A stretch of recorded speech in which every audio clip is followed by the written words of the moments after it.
अध्याय 39। बाबा का संस्कृत ज्ञान। गीता के एक श्लोक की बाबा द्वारा टीका। समाधि मंदिर का निर्माण। इस अध्याय में बाबा ने गीता के एक श्लोक का अर्थ समझाया है। कुछ लोगों की ऐसी धारणा थी कि बाबा को संस्कृत भाषा का ज्ञान न था और नाना साहेब की भी उनके प्रति ऐसी ही धारणा थी। इसका खंडन हेमत पंत ने मूल मराठी ग्रंथ 50 के अध्याय में किया है। दोनों अध्यायों का विषय एक सा होने के कारण वे यहाँ सम्मिलित रूप में दिए जाते हैं। प्रस्तावना। शिरडी के सौभाग्य का वर्णन कौन कर सकता है। श्री द्वारका माई भी धन्य है जहाँ श्री साई ने आकर निवास किया और वही समाधिस्थ हुए। शिरडी के नर नारी भी धन्य है जिन्हें साई ने पधार कर अनुग्रहित किया और जिनके प्रेमवश ही वे दूर से चलकर वहां आए। शिरडी तो पहले एक छोटा सा ग्राम था, परंतु श्री साई के संपर्क से विशेष महत्व पाकर वह एक तीर्थ क्षेत्र में परिणत हो गया। शिरडी की नारियां भी परम भाग्यशालिनी हैं जिनका उन पर असीम और अडिग विश्वास प्रशंसा के परे हैं। आठों प्रहर काम काज करते, पीसते, अनाज निकालते, गृह कार्य करते हुए वे उनकी कीर्ति का गुणगान किया करती थी। उनके प्रेम की उपमा ही क्या हो सकती है। वे अत्यंत मधुर गायन करती थी जिससे गायकों और श्रोतागण के मन को परम शांति मिलती थी। बाबा द्वारा टीका। किसी को स्वप्न में भी ज्ञात न था कि बाबा संस्कृत के भी ज्ञाता है। एक दिन नाना साहेब चांदोरकर को गीता के एक श्लोक का अर्थ समझाकर उन्होंने लोगों को विस्मय में डाल दिया। इसका संक्षिप्त वर्णन सेवानिवृत्त मामलतदार श्री बी देव ने मराठी साई लीला पत्रिका के भाग 4 स्फुट विषय पृष्ठ 563 में छपवाया है। इसका संक्षिप्त विवरण Sai Baba charters and savings पुस्तक के 61वें पृष्ठ पर और the wondrous Saint Sai Baba के पृष्ठ 36 पर भी छपा है। ये दोनों पुस्तकें श्री बी नरसिम्हा स्वामी द्वारा रचित है। श्री बी देव ने अंग्रेजी में तारीख 27/9/1936 को एक वक्तव्य दिया है जो कि नरसिम्हा स्वामी द्वारा रचित पुस्तक के भक्तों के अनुभव भाग 3 में छापा गया है। श्री देव को इस विषय की प्रथम सूचना नाना साहेब चांदोरकर से प्राप्त हुई थी, इसलिए उनका कथन नीचे उद्धृत किया जाता है। नाना साहेब चांदोरकर वेदांत के विद्वान विद्यार्थियों में से एक थे। उन्होंने अनेक टीकाओं के साथ गीता का अध्ययन भी किया था तथा उन्हें अपने इस ज्ञान का अहंकार भी था। उनका मत था कि बाबा संस्कृत भाषा के सर्वथा अनभिज्ञ है, इसीलिए बाबा ने उनके इस भ्रम का निवारण करने का विचार किया। यह उस समय की बात है जब भक्तगण अल्प संख्या में आते थे। बाबा भक्तों से एकांत में देर तक वार्तालाप किया करते थे। नाना साहेब इस समय बाबा की चरण सेवा कर रहे थे और अस्पष्ट शब्दों में कुछ गुनगुना रहे थे। बाबा: नाना, तुम धीरे धीरे क्या कर रहे हो। नाना: मैं गीता के एक श्लोक का पाठ कर रहा हूँ। बाबा: कौन सा श्लोक है वह। नाना: यह भगवद गीता का एक श्लोक है। बाबा: जरा उसे उच्च स्वर में कहो। तब नाना भगवद गीता के 4थे अध्याय का 34वां श्लोक कहने लगे।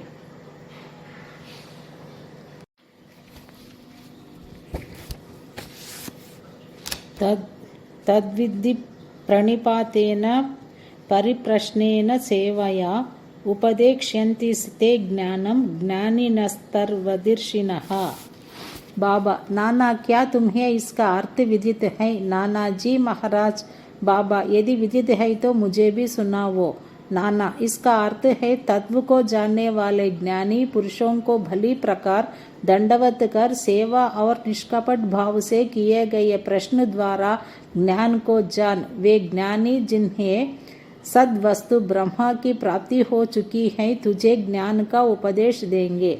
बाबा: नाना, मैं इस प्रकार का संकुशल संकुल भावार्थ नहीं चाहता। मुझे तो प्रत्येक शब्द और उसका भाषांतरित उच्चारण करते हुए व्याकरण सम्मत अर्थ समझाओ। अब नाना एक एक शब्द का अर्थ समझाने लगे।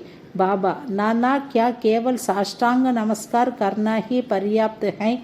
नाना, नमस्कार करने के अतिरिक्त मैं प्रणिपात का कोई दूसरा अर्थ नहीं जानता। बाबा, परिप्रश्न का क्या अर्थ है? नाना, प्रश्न पूछना। बाबा, प्रश्न का क्या अर्थ है?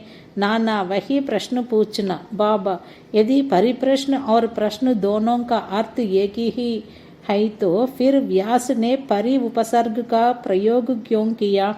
नाना, मुझे तो परिप्रश्न का अन्य अर्थ विदित नहीं है। बाबा, सेवा, यहाँ किस प्रकार की सेवा से आशय है? नाना, वही जो हम लोग सदा आपकी करते रहते हैं। बाबा, क्या यह सेवा पर्याप्त है? नाना, और इससे अधिक सेवा का कोई विशिष्ट अर्थ मुझे ज्ञात नहीं है। बाबा, दूसरी पंक्ति के उपदेक्ष्यन्ति ते ज्ञान में क्या तुम ज्ञान शब्द के स्थान पर दूसरे शब्द का प्रयोग कर इसका अर्थ कह सकते हो? बाबा, नाना, जी हाँ। बाबा, कौन सा शब्द? नाना, अज्ञानम। बाबा, ज्ञान के बजाय उस शब्द को जोड़कर क्या इस श्लोक का अर्थ निकलता है? नाना, जी नहीं, शांकर भाष्य में इस प्रकार की कोई व्याख्या नहीं है। बाबा, नहीं है तो क्या हुआ? यदि अज्ञान शब्द के प्रयोग से कोई उत्तम अर्थ निकल सकता है तो उसमें क्या आपत्ति है? नाना, मैं नहीं जानता कि उसमें अज्ञान शब्द का किस प्रकार प्रयोग होगा। बाबा, कृष्ण ने अर्जुन को क्यों ज्ञानियों या तत्वदर्शियों को नमस्कार करने, उनसे प्रश्न पूछने और सेवा करने का उपदेश किया था? क्या स्वयं कृष्ण तत्वदर्शी नहीं थे, वस्तुतः स्वयं ज्ञान स्वरूप? नाना, जी हाँ, वे ज्ञानावतार थे, परंतु मुझे यह समझ में नहीं आता कि उन्होंने अर्जुन से अन्य ज्ञानियों के लिए क्यों कहा। बाबा, क्या तुम्हारी समझ में नहीं आया? अब नाना हतभम्ब हो गए, उनका घमंड चूर हो चुका था। तब बाबा स्वयं इस प्रकार अर्थ समझाने लगे। एक ज्ञानियों को केवल साष्टांग नमस्कार करना पर्याप्त नहीं है, हमें सद्गुरु के प्रति अनन्य भाव से शरणागत होना चाहिए।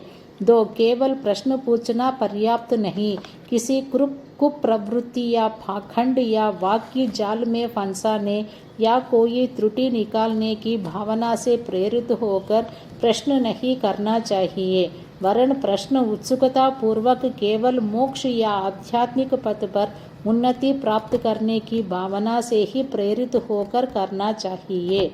3. मैं तो सेवा करने या अस्वीकार करने में पूर्ण स्वतंत्र हूँ। जो ऐसी भावना से कार्य करता है वह सेवा नहीं कही जा सकती। उसे अनुभव करना चाहिए कि मुझे अपने शरीर पर कोई अधिकार नहीं है, इस शरीर पर तो गुरु का ही अधिकार है और केवल उनके सेवा के निमित्त ही वह विद्यमान है। इस प्रकार आचरण करने से तुम्हें सद्गुरु द्वारा ज्ञान की प्राप्ति हो जाएगी, जैसा कि पूर्व श्लोक में बताया गया है। नाना को यह समझ में नहीं आ सका कि गुरु किस प्रकार अज्ञान की शिक्षा देते हैं।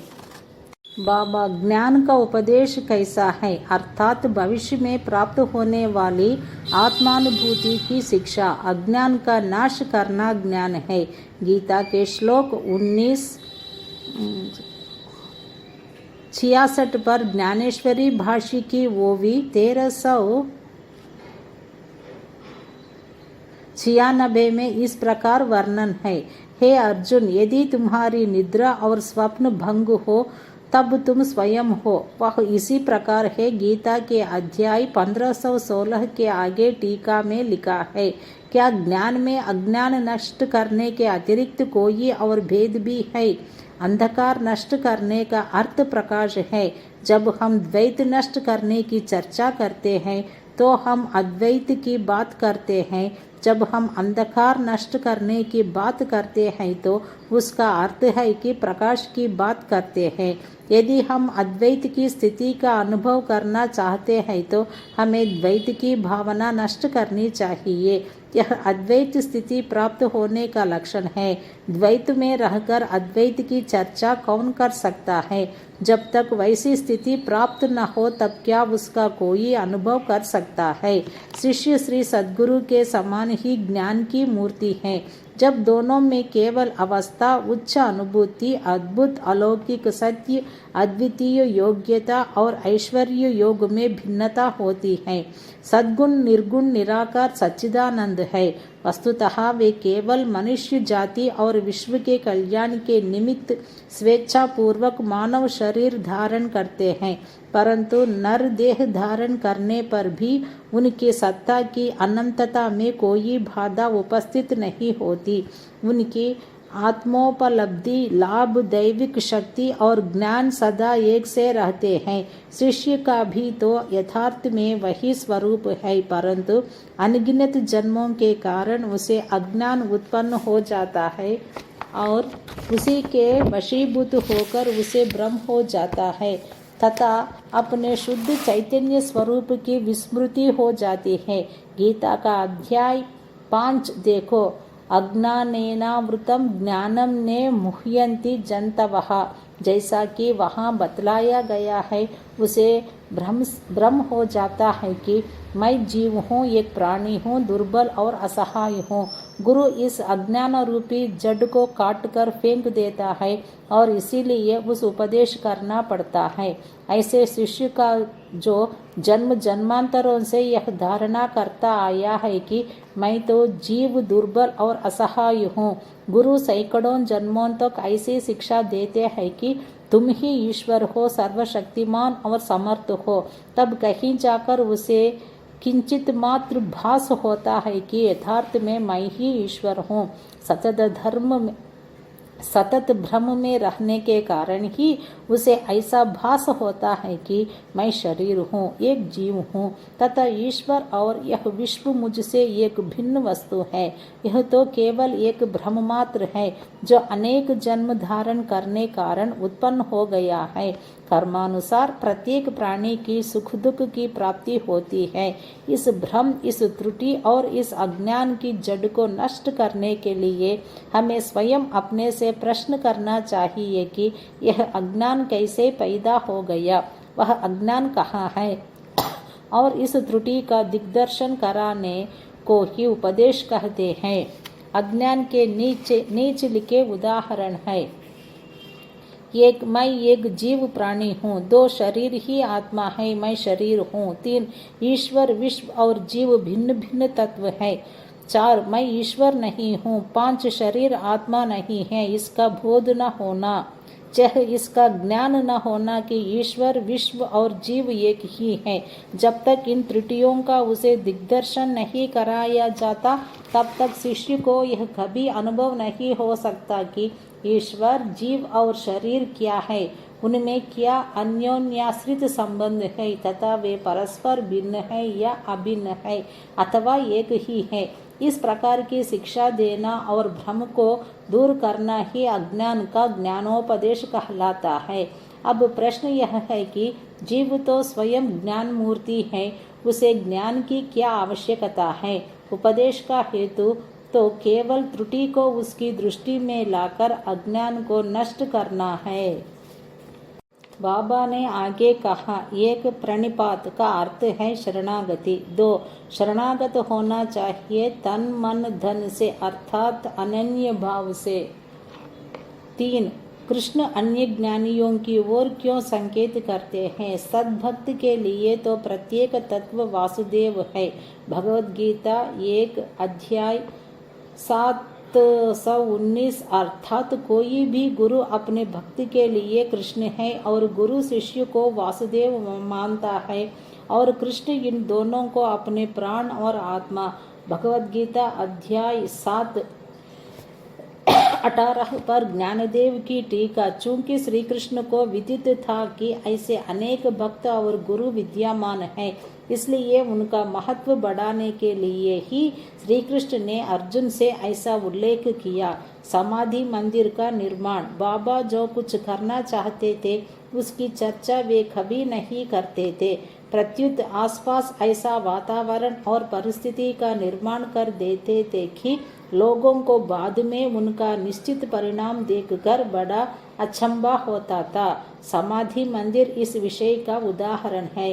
नागपुर के प्रसिद्ध लक्षाधिपति श्रीमान बापू साहेब बूटी सकुटुंब शिरडी में रहते थे।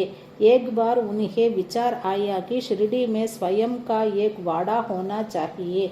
कुछ समय के पश्चात जब वे दीक्षित वाड़े में निद्रा ले रहे थे तो उन्हें एक स्वप्न हुआ।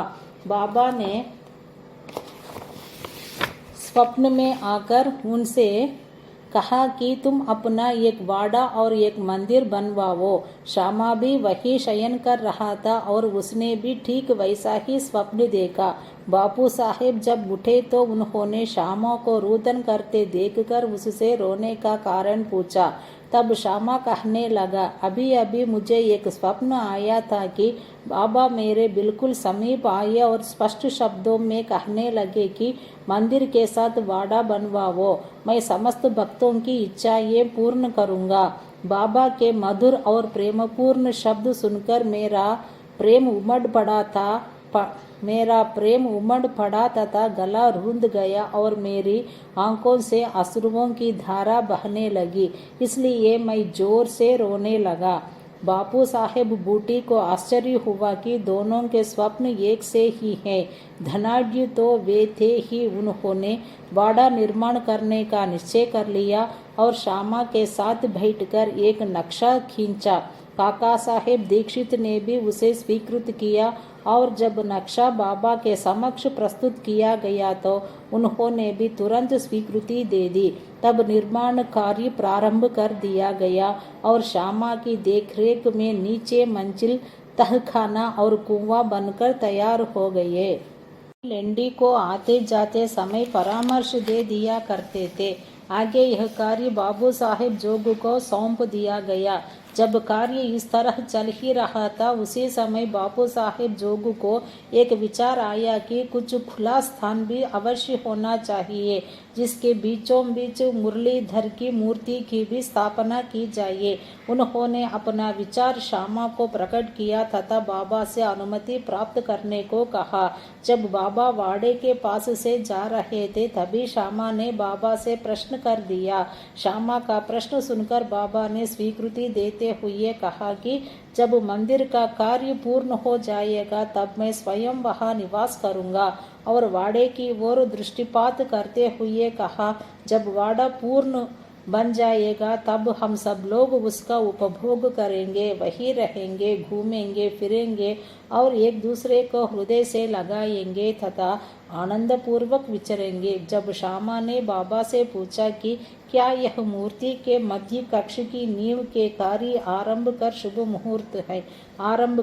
मुहूर्त है, तब उन्होंने स्वीकारात्मक उत्तर दे दिया। तभी श्यामा ने एक नारियल लाकर तोड़ा और कार्य प्रारंभ कर दिया। ठीक समय में सब कार्य पूर्ण हो गया और मुरलीधर की एक सुंदर मूर्ति बनवाने का प्रबंध किया गया।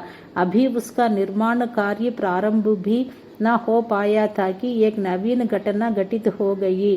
बाबा की स्थिति चिंताजनक हो गई और निराश से हो गए। उन्होंने सोचा कि यदि बाबा चले गए तो वाड़ा उनके पवित्र चरण स्पर्श से वंचित रह जाएगा और मेरा सब लगभग 1 लाख रुपया व्यर्थ हो जाएगा।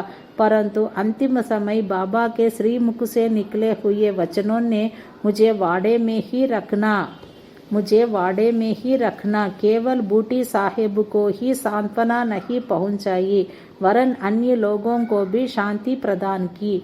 कुछ समय के पश्चात बाबा का पवित्र शरीर मुरलीधर की मूर्ति के स्थान पर रख दिया गया। बाबा स्वयं मुरलीधर बन गए और वाड़ा साई बाबा का समाधि मंदिर। उनकी अगाध लीलाओं की ताह कोई न पा सका।